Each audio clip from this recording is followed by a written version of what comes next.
Millions of people have had the same problem trying to get a ticket to a concert or an important football match or a show, only to find it's sold out. The only option might be to go to an online auction site or buy one from a ticket tout. Now, that's a market that MPs have been looking into, this resale market. They said they won't ban ticket touts or indeed stop people from reselling tickets for events online. But they have told eBay and indeed other websites that resell concert and sports tickets to clean up their act. Now, this has disappointed sports and arts organisations who'd actually been calling for an outright ban on the whole thing. Julian's been looking into this. I mean, reselling tickets touts have been around forever, it seems. Why has this become an issue now? Yes, it must be the second oldest profession in the world, you would think. Really, it's the internet. You know, so much of what we talk about of the changes are the internet. And again, it's because tickets have become so easy to buy and sell. As you say, there was always the bloke outside the concert or the theatre or whatever selling them. But suddenly now you can do it. In the last few years, it's become a bigger and bigger business. And there are figures floating around, not substantiated, I have to say, but that 40% of tickets are now sold online, which sounds broadly reasonable, doesn't it? And so those people can sell very, very easily. And of course, the difficulty is the market splits into two. One is the agencies and the people who try and get tickets before everybody else and then inflate the price and sell them on. One might be, and the other market might be perfectly legitimate, which is people who have desperately wanted to go to the concert, then fall ill the day before and then think they would like to at least get their money back. And so they try and sell it in that way.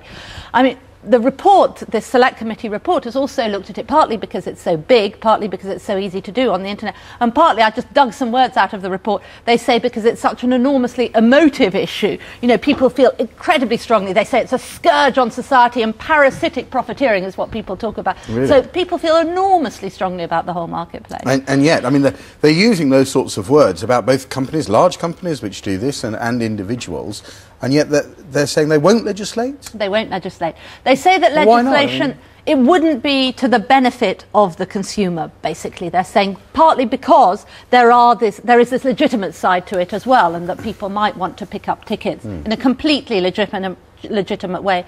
But you won't be surprised to hear that the promoters of major events are very disappointed, and they think that voluntary is certainly not the way to go. I mean, a voluntary code on a business which basically has such a large criminal element that's infiltrated into that, where's the voluntary code going to come from?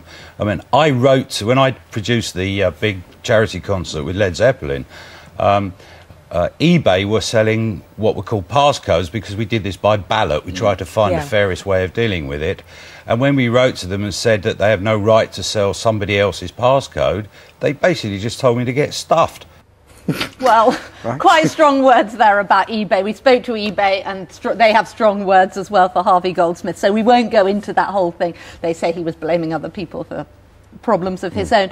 But eBay do say they are very pleased that this whole thing is going to continue, and you can well imagine they might be because of the volume that goes through. I mean, some might say that promoters have a hand in this as well, in that restricting ticket sales out there, not doing enough dates or indeed not auctioning them off. Or yes, I mean, you could argue that, or you could say, hang on a minute, the best thing might be to simply let the market decide the prices. You have a limited supply, a huge demand. You know, if I remember my supply and demand curves, you know, why don't you simply let the market set the prices? And that was a question I asked the head of Wimbledon.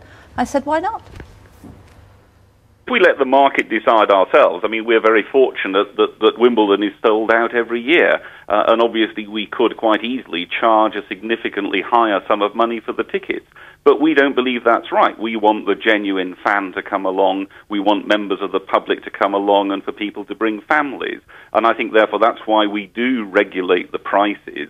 And I think that's absolutely right. We do not want our tickets to be sold on a secondary market unofficially at extortionate prices. So while people like Ian are very upset by it, of course, there are those people who do play in the secondary marketplace, like Viagogo, who are delighted. Here they are. There's no question that you have some bad apples who are out there as street touts or running rogue operations, but for the most part, most consumers find the secondary ticketing market to be a great alternative for them to use and are able to seek out either a reputable vendor or work with a guaranteed exchange like viagogo.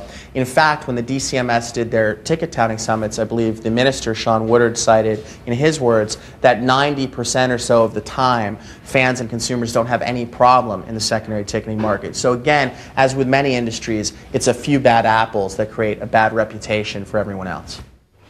But it's worth saying the issue isn't completely finished yet. The government now has 2 months to respond to the Select Committee, and so there will be one more iteration of this. So who knows, there may still be legislation, although it looks increasingly unlikely. Gillian, thanks. Thanks very much. I often get accused by the Working Lunch team of talking rhubarb and far too much